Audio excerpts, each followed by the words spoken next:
Twitter is awesome, isn't it? Except when it sucks.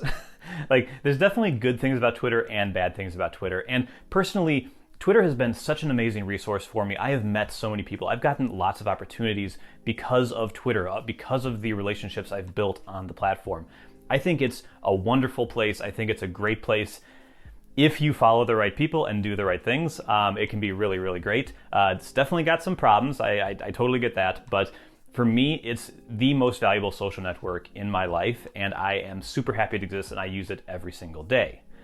I'm going to make the argument that you should try, if you haven't yet, try a third-party Twitter app if the official Twitter app annoys you, because there's definitely things that are annoying about it, and with third-party apps, you can get a totally different Twitter experience that you may really enjoy.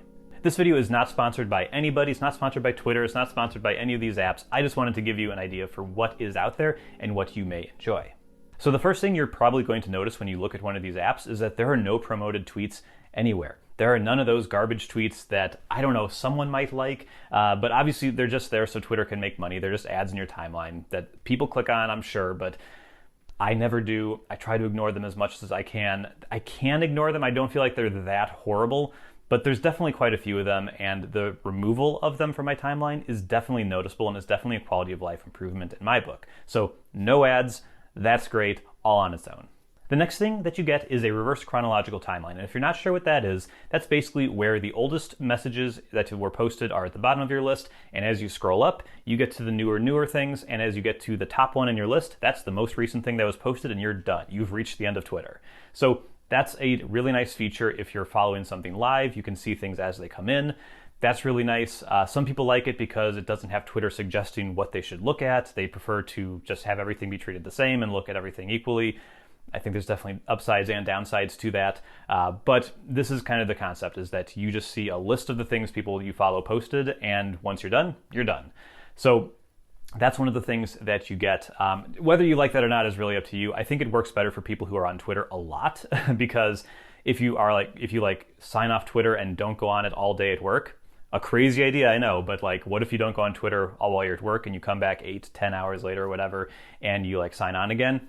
If you follow even a few hundred people, which is still pretty low in the terms of how many people a lot of people follow, you're going to have hundreds or thousands of tweets to look at. And if all of them are treated equally, who knows what you're missing? You're either going to read all of them and take tons of time on Twitter, or you're going to just scroll to the top and just look at the most recent ones. And maybe you missed someone's wedding announcement. Maybe you missed their promotion. Maybe you missed a big blog post they posted that was getting lots of traction. Who knows? Because you only saw a few of them, because you don't have time to go through hundreds, thousands of tweets. So there's pros and cons. I actually kind of like the algorithmic timeline, but that's a can of worms we don't necessarily get into.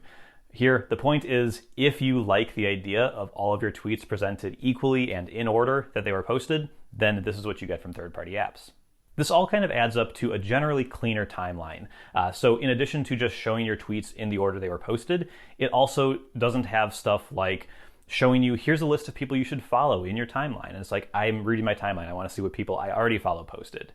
They don't do this thing where they show you a tweet from a random person, but then say oh, you're seeing this tweet because you seem to like this topic and they tweeted about this topic. And you can follow them and you can like their tweet or whatever. No, I don't follow them. I don't want to see them in my timeline. And then the thing that really gets me is this tweet is being shown because someone you follow liked it. Who likes this feature? Does anybody like this feature where they take likes from the people you follow and throw those in your timeline as well? It's insane to me. It breaks the model of Twitter. The idea of Twitter is that you post things and you retweet things from other people that you want your followers to see. A like does not equal a retweet. That's not how it works. It's not how it's always worked. And making likes into this thing kind of like a soft retweet is absolutely insane to me. I hate it when I'm scrolling my timeline because I don't want to see those tweets. I don't always know if the people who liked them expected me to see them. Sometimes people like some tweets that are very clearly not meant to really get out to their followers, which, like what you like. I'm not judging that really. I'm just saying sometimes people tweet about one topic and then they follow accounts and like some stuff that's very unrelated, and this is not necessarily what I follow them for, and those appear in my timeline, and I don't think they wanted them to appear in my timeline. I don't want them in my timeline, but Twitter throws them in my timeline. And then from my side, it makes me self-conscious whenever I like a tweet because, again, it's a soft retweet. It might not, it might throw this into my followers' timelines, it might not, I don't really know. So a like is kind of a weird thing, and I'm hesitant to hit the button because I only really want to hit it if I'm okay with that tweet being considered a retweet of mine. Which doesn't make sense, and it's hard to follow, but like that's the feeling, is that if I like it, I'm kind of saying, hey, Twitter, show this to my followers. I don't always want to do that. So anyway, that's a short rant on likes in the timeline. It drives me absolutely up the wall, and I really, really, really wish Twitter would let me get rid of that. At least give me the option to turn that off in my account, because my God, it's such a bad feature. Whew. All right, rant over. Let's move on. But it's not all upsides. There are some downsides. The main downside in my book is the missing features. This isn't really the app developer's fault. It's really Twitter's fault for not making this available via APIs. But yeah, so things like polls don't work in third-party apps. Some of them can kind of show them, but like the newest Tweetbot app kind of can show you the poll options, but you can't vote in the poll, or you can't see the results. If you want to like see the results, there's a button there, and it takes you over to the official Twitter app, which is kind of funny, but it's what can they do? They can't show the polls the same way the official app can, so that's a limitation there. Fleets and like the live audio stuff aren't there. Depending on how much you like those features, maybe that's not a bug, that's a feature for you. And then notifications are also a big one. So if you rely on Twitter notifications, third-party apps are really going to suffer in that regard. The notifications are not in real time. They typically are only for mentions.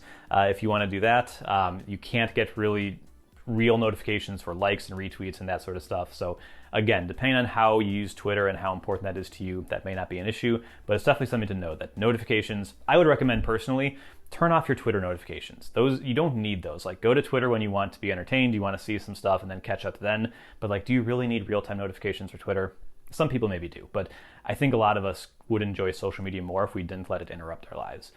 Anyway, that's me getting nearly up on a soapbox, but I don't really want to do that right now. But yeah, notifications are either not there or they're much more limited than they are in the official app. And then there's cost, and this isn't really a problem for me. I like paying for the apps that I get value from, and I like supporting these developers, but some people don't. But all of these are basically paid apps, and a lot of them are subscription fees. So Tweetbot is my app of choice. It's $1 a month or $6 a year, which $6 a year for an app that I use this much is an insane value, and I'm super happy to pay, so that's what I'm currently paying for. There's also apps like Twitterific. Twitterific is $1 a month or $10 a year, which still $10 a year for a Twitter app I think is pretty decent. And then there's other ones. There's Aviary that's paid up front. That's like $4 up front, then you never pay again, so that's good if you don't want a subscription. And there's other apps. There's other ones on Android that I'm not really talking about. I'm really focused on the iOS apps right here, but there's tons of options out there, but basically all of them are paid in one way or another. So definitely a thing to at least consider. So yeah, I don't know if I convinced you to switch to one of these apps or at least give them a try. I think that if you use the official Twitter app and you've just always used it because you've never thought of using anything else, I think these apps are worth a shot. I would really give Tweetbot a try. I think that's it looks really nice. I think it's nice and customizable and kind of gives you a good version of all the things I talked about today, so you can kind of see what that's like. And then if you like it, but it's not quite right, you can try some of the other apps. Twitterific is one I really recommend. Phoenix is pretty good if you're on Android. There's other ones, but again, I can't name them all. But yeah, there's plenty of options out there. I think it's definitely worth looking at if you are annoyed at all with Twitter. And if you have that same phobia that I have for likes in your timeline, these apps are almost worth it for that feature alone. So, or not having that feature alone, I should say. So that has been it for me. Thank you so much for watching, and I'll see you here next time. Bye-bye.